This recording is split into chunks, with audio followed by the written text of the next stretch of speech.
ವಿಡಿಯೋನ ಲಾಂಗ್ ಮಾಡಿ ನಿಮ್ಮ ಟೈಮ್ ಅನ್ನು ವೇಸ್ಟ್ ಮಾಡಲ್ಲ, ಡೈರೆಕ್ಟ್ ಆಗಿ ಪಾಯಿಂಟ್ ಗೆ ಬಂದ್ಬಿಡ್ತೀನಿ. ಆರ್ಥಿಕ ಇಲಾಖೆಯಿಂದ ಗೃಹಲಕ್ಷ್ಮಿಯರಿಗೆ ಭರ್ಜರಿ ಸಿಹಿ ಸುದ್ದಿ ಬಂದಿರುವಂತದ್ದು. ಸೊ ಅದ್ರ ಜೊತೆಗೇನೆ ಅನ್ನಭಾಗ್ಯ ಯೋಜನೆಯಲ್ಲಿನೂ ಕೂಡ ಸಾಕಷ್ಟು ಗುಡ್ ನ್ಯೂಸ್ ಗಳು, ಇಂಪಾರ್ಟೆಂಟ್ ಮಾಹಿತಿಗಳಿದಾವೆ. ಸೊ ಎರಡರ ಬಗ್ಗೆ ಕಂಪ್ಲೀಟ್ ಆಗಿ ವಿಡಿಯೋದಲ್ಲಿ ಮಾಹಿತಿಯನ್ನ ತಿಳಿಸ್ಕೊಡ್ತಾ ಇದ್ದೀನಿ. ಸೊ ಎರಡೂ ಕೂಡ ನೀವು ತಿಳ್ಕೊಳ್ಳೇಬೇಕು. ಎರಡೂ ಕೂಡ ಹಣದ ಬಗ್ಗೆನೇ ಇದಾವೆ ವೀಕ್ಷಕರೇ. ಸೊ ಎರಡೂ ಕೂಡ ಜಮಾ ಆಗ್ತಾ ಇದಾವೆ. ಸೊ ಯಾವಾಗ ಜಮಾ ಆಗ್ತಾ ಇದಾವೆ, ಏನು ಮಾಹಿತಿ ಅನ್ನೋದನ್ನ ಎಲ್ಲನೂ ಕೂಡ ನಾನು ಕ್ಲಿಯರ್ ಕಟ್ ಆಗಿ ಪಿನ್ ಟು ಪಿನ್ ತಿಳಿಸ್ತಾ ಹೋಗ್ತೀನಿ. ಸೊ ನೋಡೋದು ನಿಮ್ ಕೆಲಸ ಆಗಿರುತ್ತೆ. ಕ್ಲಿಯರ್ ಆಗಿ ನೋಡ್ಕೊಳ್ಳಿ, ಎಲ್ಲನೂ ಕೂಡ ಅರ್ಥ ಮಾಡ್ಕೊಳ್ಳಿ. ಚಾನಲ್ಗೆ ಸಬ್ಸ್ಕ್ರೈಬ್ ಮಾಡಿಲ್ಲ ಅಂದ್ರೆ ದಯವಿಟ್ಟು ಬೇಗನೆ ಸಬ್ಸ್ಕ್ರೈಬ್ ಮಾಡ್ಕೊಳ್ಳಿ ನಮ್ಮ ಶ್ರಮಕ್ಕೆ. ಸೊ ವಿಡಿಯೋಕ್ಕೆ ಒಂದು ಲೈಕ್ ಕೊಟ್ಬಿಟ್ಟು ವಿಡಿಯೋನ ನೋಡ್ಲಿಕ್ಕೆ ಸ್ಟಾರ್ಟ್ ಮಾಡಿ. ಈಗ ಡೈರೆಕ್ಟ್ ಆಗಿನೇ ಟಾಪಿಕ್ಗೆ ಬಂದ್ಬಿಡ್ತೀನಿ. ಇಲ್ಲಿ ಸಾಕಷ್ಟು ಫಲಾನುಭವಿಗಳು ಗೃಹಲಕ್ಷ್ಮಿ ಯೋಜನೆಗಂತೂ ವೇಟ್ ಮಾಡ್ತಾ ಇರುವಂತದ್ದು ನಿಜಾನೇ. ಅದ್ರ ಜೊತೆಗೆ ಅನ್ನಭಾಗ್ಯ ಯೋಜನೆಗೂ ಕೂಡ ವೇಟ್ ಮಾಡ್ತಾ ಇದ್ರೆ ಇಲ್ಲಿ ಅಟ್ಲೀಸ್ಟ್ ಏಪ್ರಿಲ್ ಮಂತ್ ವರೆಗೂ ಕೂಡ ಮಾತ್ರ ಬಂದಿರುವಂತದ್ದು. ಆ ಒಂದು ಏಪ್ರಿಲ್ ತಿಂಗಳ ಹಣ ಕೂಡ ಇನ್ನೂ ಒಂದು 20-30% ಫಲಾನುಭವಿಗಳು ವೇಟ್ ಮಾಡ್ತಾ ಇರುವಂತದ್ದು. ಸೊ ಅಲ್ಲಿನೂ ಕೂಡ ಭರ್ಜರಿ ಗುಡ್ ನ್ಯೂಸ್ ಕಾದಿರುವಂತದ್ದು. ಸೊ ಈಗ ಮೊದಲು ಅನ್ನಭಾಗ್ಯ ಯೋಜನೆ ಬಗ್ಗೆನೇ ನಾನು ತಿಳಿಸ್ಕೊಡ್ತೀನಿ ನೋಡ್ರಿ. ಇಲ್ಲಿ ಈಗ ಏಪ್ರಿಲ್ ತಿಂಗಳ ಅಮೌಂಟ್ ಏನು ಬಂತಲ್ಲ, ಸೊ ಈಗೇನು 20-30% ಫಲಾನುಭವಿಗಳು ಮಾತ್ರ ಬಾಕಿ ಇದ್ದಾರೆ, ಅವ್ರಿಗೂ ಕೂಡ ಹಾಕೊಡ್ತಾರೆ. ಸೊ ಈಗಾಗಲೇ ಅಮೌಂಟ್ ಈಗ ಹಿಂದಿನ ವಾರಗಳಲ್ಲಿ ಬರ್ತಾನೆ ಇರುವಂತದ್ದು. ಅನ್ನಭಾಗ್ಯ ಯೋಜನೆ ಅಡಿಯಲ್ಲಿ ಸಾಕಷ್ಟು ಫಲಾನುಭವಿಗಳು ಅನ್ನಭಾಗ್ಯ ಯೋಜನೆ ಅಮೌಂಟ್ ಬಂದಿದೆ, ಆದ್ರೆ ಗೃಹಲಕ್ಷ್ಮಿ ಯೋಜನೆಯ ಹಣ ಬರ್ತಾ ಇಲ್ಲ. ಸಾಕಷ್ಟು ಜನ ಇದನ್ನ ಹೇಳ್ತಾ ಇದ್ದಾರೆ. ಸೊ ಇದೇ ರೀತಿ ಕಮೆಂಟ್ ಬರ್ತಾ ಇರುವಂತದ್ದು. ಅನ್ನಭಾಗ್ಯ ಯೋಜನೆ 2 ತಿಂಗಳ ಅಮೌಂಟ್ ಬಂದಿದೆ, ಆದ್ರೆ ಈ ಒಂದು ಗೃಹಲಕ್ಷ್ಮಿ ಯೋಜನೆಯ ಹಣನೇ ಬರ್ತಾ ಇಲ್ಲ, ಯಾಕೆ ಇವನ್ನ ತಿಳಿಸ್ಕೊಡಿ ಅಂತಾನೆ ಹೇಳ್ತಾ ಇರುವಂತದ್ದು.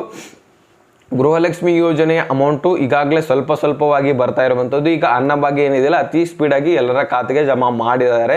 ಸೊ ಈಗ ಮೇ ತಿಂಗಳ ಅಮೌಂಟ್ ಕೂಡ ರಿಲೀಸ್ ಮಾಡೋರಿದ್ದಾರೆ ವೀಕ್ಷಕರೇ. ಸೊ ಇದೇ ಅನ್ನಭಾಗ್ಯದಲ್ಲಿ ಬಂದಿರುವಂತಹ ಒಂದು ಸಿಹಿ ಸುದ್ದಿ ಅಂತ ಹೇಳ್ಬೋದು.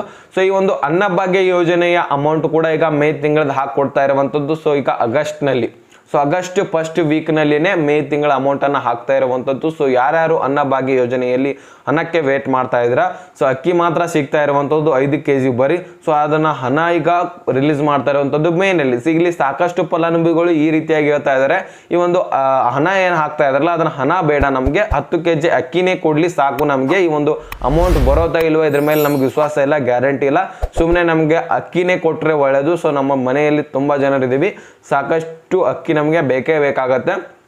ಒಂದು 10 kg ಅಕ್ಕಿನೇ ಕೊಟ್ರೆ ನಮಗೆ ರಾಜ್ಯ ಸರ್ಕಾರ ಸೊ ಬಹಳಷ್ಟು ಒಳ್ಳೇದಾಗತ್ತೆ. ಈ ಒಂದು 5 kg ಅಕ್ಕಿ 5 kg ಬದಲಾಗಿ ಹಣ ಏನು ಕೊಡ್ತಾ ಇದ್ರಲ್ಲ, ಸೊ ಇದು ನಮಗೆ ಹಣ ದಕ್ಕಲ್ಲ, ಹಣ ಕೂಡ ನಮಗೆ ಬರುತ್ತೋ ಇಲ್ಲೋದು ಅದ್ರ ಮೇಲೆ ವಿಶ್ವಾಸನೇ ಇಲ್ಲ ಅಂತ ಸಾಕಷ್ಟು ಫಲಾನುಭವಿಗಳು ಹೇಳ್ತಾ ಇರುವಂತದ್ದು. ಸೊ ಅದಕ್ಕೋಸ್ಕರ ಈಗ ಸರ್ಕಾರ ಏನ್ ಕೈಗೊಳ್ಳುತ್ತೆ ಅನ್ನೋದನ್ನ ಮುಂದೆ ನೋಡ್ತಾ ಹೋಗೋಣ. ಸೊ ಒಂದು ಸರ್ಕಾರ ಏನ್ ಹೇಳುತ್ತೆ, ನೀವು ಆಕ್ರೋಶವನ್ನ ವ್ಯಕ್ತಪಡಿಸಿದ ಮೇಲೆ, ಪ್ರತಿಭಟನೆ ಮಾಡಿದ ಮೇಲೆನೆ ಈ ಒಂದು ಒಂದು ನಿರ್ಧಾರವನ್ನ ತೆಗೆದುಕೊಳ್ಳುತ್ತೆ. ಸೊ ಹಾಗೆ ನೀವು ಕಮೆಂಟ್ ಅಲ್ಲಿ ಹೇಳಿದ್ರೆ ಅಷ್ಟೊಂದು ಏನು ನಿರ್ಧಾರ ತೆಗೆದುಕೊಳ್ಳಿಕ್ಕಾಗಲ್ಲ. ಈ ಒಂದು ಗೃಹಲಕ್ಷ್ಮಿ ಯೋಜನೆಯ ಅಮೌಂಟ್ ಏನಿದೆಯಲ್ಲ, ಸೊ ಈಗ ಗೃಹಲಕ್ಷ್ಮಿ ಯೋಜನೆ ಕಡೆ ಬಂದ್ಬಿಡೋಣ. ಈಗ ಮೇ ತಿಂಗಳದ್ದು ಗೊತ್ತಾಯ್ತಲ್ವಾ, ಈ ಒಂದು ಆಗಸ್ಟ್ ನಲ್ಲಿ ಬರ್ತಾ ಇರುವಂತದ್ದು ಮೇ ತಿಂಗಳದ್ದು ಹಣ. ಸೊ ವೇಟ್ ಮಾಡಿದ್ರೆ ಬಹಳಷ್ಟು ಫಲಾನುಭವಿಗಳು ಇನ್ಮೇಲಿಂದ ಮೇ ತಿಂಗಳ ಹಣ ಬರುತ್ತೆ. ಆದ್ರೆ ಇಲ್ಲಿ ಗೃಹಲಕ್ಷ್ಮಿ ಯೋಜನೆಯ ಅಮೌಂಟ್ ಬರ್ತಾ ಇಲ್ವಲ್ಲ ಅಂತ ಕಾಯ್ತಾ ಇದ್ರ ಮಹಿಳೆಯರು. ಸೊ ಎಲ್ಲ ಫಲಾನುಭವಿಗಳಿಗೆ ಆಲ್ಮೋಸ್ಟ್ ಒಂದು 80% ಆದ್ರೂ ಫಲಾನುಭವಿಗಳು ವೇಟ್ ಮಾಡ್ತಾ ಇದ್ರೆ, ಬರೀ 20% ಫಲಾನುಭವಿಗಳಿಗೆ ಮಾತ್ರ 11 ಮತ್ತು 12ನೇ ಕಂತಿನ ಹಣ ಬಂದಿರುವಂತದ್ದು. ಓಂ ಶ್ರೀ ಹೊರನಾಡು ಅನ್ನಪೂರ್ಣೇಶ್ವರಿ ಜ್ಯೋತಿಷಾಲಯ. ಸೊ ನಾವು ಮನುಷ್ಯರಾಗಿ ಹುಟ್ಟಿದ ಬಳಿಕ ಒಂದಾದ್ರೂ ಸಮಸ್ಯೆ ಇದ್ದೇ ಇರತ್ತೆ. ಉದಾಹರಣೆಗೆ ಪ್ರೀತಿಯಲ್ಲಿ ಕಿರಿಕಿರಿ, ಮದುವೆಯ ಸಮಸ್ಯೆಗಳಿರ್ತವೆ, ಗಂಡ ಹೆಂಡತಿಯ ಜಗಳಗಳಿರ್ತವೆ, ಅತ್ತೆ ಸೊಸೆಯ ಜಗಳಗಳಿರ್ತವೆ, ಮಹಿಳೆಯರ ಗುಪ್ತ ಸಮಸ್ಯೆಗಳಿರ್ತವೆ, ಸಂತಾನದ ಸಮಸ್ಯೆ ಇರುತ್ತೆ, ಮತ್ತೆ ಶತ್ರುವಿನ ನಾಶ, ಸಾಕಷ್ಟು ಹಲವಾರು ಇನ್ನೂ ಹೆಚ್ಚಿನ ಸಮಸ್ಯೆಗಳಿರ್ತವೆ. ಸೊ ಆ ಒಂದು ಎಲ್ಲ ಸಮಸ್ಯೆಗಳಿಗೆ ಪರಿಹಾರ ಇಲ್ಲಿ ಸಿಗತ್ತೆ. ಇಲ್ಲಿ ಸ್ಕ್ರೀನ್ ಅಲ್ಲಿ ಕಾಣ್ತಾ ಇರುವಂತಹ ಜ್ಯೋತಿಷ್ಯರು ಇರ್ತಾರೆ. ಸೊ ಈ ಒಂದು ನಂಬರ್ಗೆ ಕರೆ ಮಾಡಿದ್ರೆ ನಿಮ್ಗೆಲ್ಲನೂ ಕೂಡ ಪರಿಹಾರ ಮಾಡಿಕೊಡ್ತಾರೆ. ಸೊ ಬೇಗನೆ ಆದಷ್ಟು ಈ ಒಂದು ನಂಬರ್ಗೆ ಕರೆ ಮಾಡಿ ಒಂದು ವಿಶೇಷವಾದಂತಹ ಪರಿಹಾರವನ್ನ ಕಂಡುಕೊಳ್ಳಿ. ಅವರೆಲ್ಲರದು ಕೂಡ ಕ್ಲಿಯರ್ ಆಗಿ ಈಗಾಗಲೇ ಡಾಕ್ಯುಮೆಂಟ್ಸ್ ಏನು ವೆರಿಫಿಕೇಶನ್ ಆಗಿದಾವಲ್ಲ, ಸೊ ಅವರೆಲ್ಲರದು ಆಗಿನೇ ಹಣ ಬಂದಿರುವಂಥದ್ದು. ಅವ್ರಿಗೆ ಇನ್ಮೇಲಿಂದ ಹಣ ಬಂದೇ ಬರುತ್ತೆ 20% ಜನರಿಗೆ.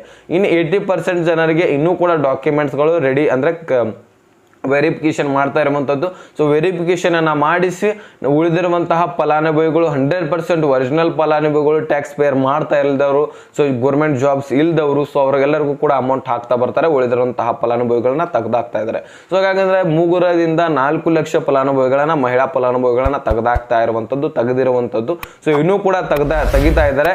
ಸಾಕಷ್ಟು ಫಲಾನುಭವಿಗಳು ಸಿಗ್ತಾ ಇದ್ದಾರೆ. ಮತ್ತು ಆಹಾರ ಇಲಾಖೆಯಿಂದ ರೇಷನ್ಸ್ ಕಾರ್ಡ್ಗಳನ್ನು ಕೂಡ ರದ್ದು ಮಾಡ್ತಾ ಇರುವಂಥದ್ದು. ಸೊ ರದ್ದು ಮಾಡಿ ಸೊ ಉಳಿದಿರುವಂತಹ ಫಲಾನುಭವಿಗಳಿಗೆ ಮಾತ್ರ ಹಣ ಸಿಗತ್ತೆ.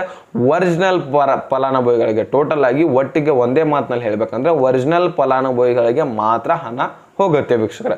ಸೊ ಅಂತಹ ನಿರ್ಧಾರವನ್ನು ಸರ್ಕಾರ ಕೈಗೊಂಡಿರುವಂಥದ್ದು. ಸೊ ಈಗ ಈ ಒಂದು ಆರ್ಥಿಕ ಇಲಾಖೆಯ 2 ಗುಡ್ ನ್ಯೂಸ್ ಅನ್ನ ಕೊಟ್ಟಿದೆ ಅಂತ ನಾನು ಹೇಳಿದ್ನಲ್ಲ, ಸೊ ತಮ್ಮನಲ್ಲಿ ಕೊಟ್ಟಿದ್ದೀನಿ. ಸೊ ಅದರ ಬಗ್ಗೆ ಈಗ ಮಾಹಿತಿಯನ್ನ ತಿಳಿಸ್ಕೊಡ್ತೀನಿ ನೋಡಿ. ಆರ್ಥಿಕ ಇಲಾಖೆ ಏನು ಹೇಳಿದೆ ಅಂದ್ರೆ, ಈಗ ಒಂದು ಮಹಿಳಾ ಮತ್ತು ಮಕ್ಕಳ ಕಲ್ಯಾಣ ಇಲಾಖೆಗೆ ಹಣವನ್ನ ಸಪ್ಲೈ ಮಾಡಿರುವಂಥದ್ದು, ಹಣವನ್ನ ಕಳಿಸಿರುವಂಥದ್ದು, ಇನ್ನೇನು ನಿಮ್ಮ ಖಾತೆಗೆ ಬರೋದಷ್ಟೇ ಬಾಕಿ. ಆರ್ಥಿಕ ಇಲಾಖೆ ಏನು ಮಾಡಿದೆ, ನಿಮಗೆ 6 ಕೋಟಿಗಿಂತ ಹೆಚ್ಚಿನ ಹಣವನ್ನ ಕಳಿಸಿರುವಂಥದ್ದು. ಸೊ ಒಂದು ಹಣವನ್ನ ಕಳಿಸಿದ ತಕ್ಷಣ ಸೊ ನಿಮ್ಮ ಖಾತೆಗೆ ಜಮಾ ಮಾಡೋದಷ್ಟೇ ಬಾಕಿ ಇರುತ್ತೆ. ಸೊ ಒಂದು ಹಣ ಈಗ ಎಷ್ಟು ಅಮೌಂಟ್ ಕಳಿಸಿದೆ ಅಂದ್ರೆ ಹೆಚ್ಚಿಗೆನೆ ಕಳಿಸಿದೆ, ನಿಮ್ಮ ಖಾತೆಗೆ 3 ರಿಂದ 4 ಕಂತುಗಳು ಬರುತ್ತೆ. ಸೊ ಅಷ್ಟು ಅಮೌಂಟ್ ಅನ್ನ ನಿಮ್ಮ ಖಾತೆಗೆ ಬರುವ ಹಾಗೆ DBTಗೆ ಈಗ ಮಹಿಳಾ ಮತ್ತು ಮಕ್ಕಳ ಕಲ್ಯಾಣ ಇಲಾಖೆಗೆ ಆರ್ಥಿಕ ಇಲಾಖೆ ಸಲ್ಲಿಸಿರುವಂಥದ್ದು. ಸೊ ಅದನ್ನೆಲ್ಲನೂ ಕೂಡ ನಿಮ್ಮ ಖಾತೆಗೆ ಜಮಾ ಮಾಡ್ತಾ ಬರುವಂಥದ್ದು ಮಹಿಳಾ ಮತ್ತು ಮಕ್ಕಳ ಕಲ್ಯಾಣ ಇಲಾಖೆ. ಸೊ ಗೃಹಲಕ್ಷ್ಮಿ ಯೋಜನೆಯ ಮುಖ್ಯ ಫೌಂಡೇಶನ್ ಅದೇ ಸೊ ಮಹಿಳಾ ಮತ್ತು ಮಕ್ಕಳ ಕಲ್ಯಾಣ ಇಲಾಖೆ. ಸೊ ನೋಡಿರ್ಬೋದು ನೀವು ಲಕ್ಷ್ಮೀ ಹೆಬ್ಬಾಳ್ಕರ್ ಮೇಡಮ್ ಅನ್ನ. ಸೊ ಅವರೇ ನಿಮಗೆ ಇನ್ಫಾರ್ಮೇಶನ್ ಈಗ ಕೊಡ್ತಾರೆ ನೆಕ್ಸ್ಟ್ ಒಂದು ಪ್ರೆಸ್ ಮೀಟ್ ಆದ್ರೆ. ಸೊ ಈಗಾಗಲೇ ಆರ್ಥಿಕ ಇಲಾಖೆಯಿಂದ ಬಂದಿರುವಂಥದ್ದು. ಸೊ ಅದನ್ನೆಲ್ಲನೂ ಕೂಡ ಈಗ ನಿಮ್ಮ ಖಾತೆಗೆ ಜಮಾ ಮಾಡುವಂತಹ ಸಾಧ್ಯತೆ ಆದಷ್ಟು ಬೇಕಾ. ಈಗ ಒಂದು ಆಗಸ್ಟ್ 1ನೇ ವೀಕ್ನಲ್ಲಿ ಅದನ್ನು ಕೂಡ ಪ್ರಾರಂಭಿಸೋರಿದ್ದಾರೆ. ಸೊ ಅದನ್ನು ಕೂಡ ನಿಮ್ಮ ಖಾತೆಗೆ ಆದಷ್ಟು ಸ್ಪೀಡ್ ಆಗಿ ಅವಾಗನೇ ಸ್ಟಾರ್ಟ್ ಆಗೋದು. ಈ ಜುಲೈ ಎಂಡ್ವರೆಗೂ ಕೂಡ ಬರೀ ಡಾಕ್ಯುಮೆಂಟ್ಸ್ ವೆರಿಫಿಕೇಶನ್ ಆಗ್ತವೆ. ಸೊ ಮತ್ತೆ ಈ ಒಂದು ಉಳಿದಿರುವಂಥ ಕ್ಲಾರಿಫಿಕೇಶನ್ ಯಾರ್ದಿರತ್ತಲ್ಲ ಒಂದು ಮಹಿಳೆಯರದು, ಸೊ ಅವ್ರಿಗಷ್ಟೇ ಅಮೌಂಟ್ ಹೋಗ್ತಾ ಇರುವಂಥದ್ದು. ಸೊ ನೆಕ್ಸ್ಟ್ ಅತಿ ಸ್ಪೀಡಾಗಿ ಎಲ್ಲ ಡಾಕ್ಯುಮೆಂಟ್ಸ್ಗಳನ್ನ ವೆರಿಫಿಕೇಶನ್ ಆಗ್ತಾವಲ್ಲ. ಸೊ ಅದಾದಮೇಲೆ ಆಗಸ್ಟ್ 1ನೇ ವೀಕ್ನಲ್ಲಿ ಎಲ್ಲರ ಖಾತೆಗೆ ಜಮಾ ಮಾಡ್ತೇವೆ ಅಂತ ಹೇಳಿದ್ರೆ. ಸೊ ನೋಡೋಣ, ನಾವು ವೇಟ್ ಮಾಡೋದಷ್ಟೇ ನಮ್ದು ಈಗ ಬಾಕಿ ಇದೆ. ಯಾಕಂದರೆ ಆಗಸ್ಟ್ 1ನೇ ವೀಕ್ವರೆಗೂ ಕೂಡ ವೇಟ್ ಮಾಡೋಣ. ಸೊ ಅಲ್ಲಿವರೆಗೂ ಕೂಡ ಹಣ ಹಾಕಿದ್ರೆ ಡೆಫಿನೆಟ್ ಆಗಿ ಮುಂದುವರಿಸ್ತಾರೆ. ಅಂದರೆ ಮುಂದುವರಿಸ್ತೇವೆ ಅಂತ ಯಾರು ಅಂದರೆ ಎಲ್ಲರೂ ಕೂಡ ಹೇಳ್ತಾ ಇದ್ದಾರೆ, ಯಾರೂ ಕೂಡ ಮುಂದುವರಿಯಲ್ಲ.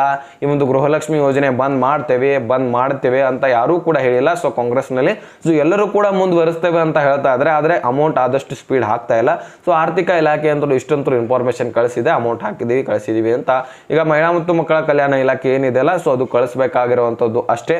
ಸೊ ಲಕ್ಷ್ಮೀ ಹೆಬ್ಬಾಳ್ಕರ್ ಮೇಡಮ್ ಅವರು ತಿಳಿಸ್ಕೊಟ್ಟಿದ್ದಾರೆ. ಈಗ ನೋಡಿದ್ದೀರಾ, ಇನ್ನು 7-8 ದಿನಗಳಲ್ಲಿ ಹಣ ಹಾಕ್ತೇವಂತ, ಅಷ್ಟರೊಳಗಾಗಿನೇ ಎಲ್ಲರ ಖಾತೆಗೆ ಬಂದಿರುತ್ತೆ ಅಂತ ಮಾಹಿತಿಯನ್ನು ಕೊಟ್ಟಿರುವಂಥದ್ದು ಈಗಾಗಲೇ ಕೆಲವೊಂದಿಷ್ಟು ವಿಡಿಯೋಗಳಲ್ಲಿ ತಿಳಿಸ್ಕೊಟ್ಟಿದ್ದೀನಿ. ಸೊ ಇದಿಷ್ಟು ಮಾಹಿತಿ ಮೇಲ್ಗಡೆಯಿಂದ ಬಂದಿತ್ತು, ಆರ್ಥಿಕ ಒಂದು ಇಲಾಖೆಯ ಬಂದಿತ್ತು. ಸೊ ತಿಳಿಸ್ಕೊಟ್ಟಿದ್ದೀನಿ. ಅರ್ಥ ಆಗಿದ್ರೆ ಲೈಕ್ ಮಾಡಿ, ನಿಮ್ಮ ಸ್ನೇಹಿತರಿಗೆ ಶೇರ್ ಮಾಡಿ, ಸಬ್ಸ್ಕ್ರೈಬ್ ಮಾಡಿ ಅಂತ ಹೇಳ್ತಾ ಮತ್ತೆ ಮುಂದಿನ ಮಾಹಿತಿ ಸಿಗೋಣ. ಸೊ ಅಲ್ಲಿ ತನಕ ಬಾಯ್ ಟೇಕರ್ ಫ್ರೆಂಡ್ಸ್.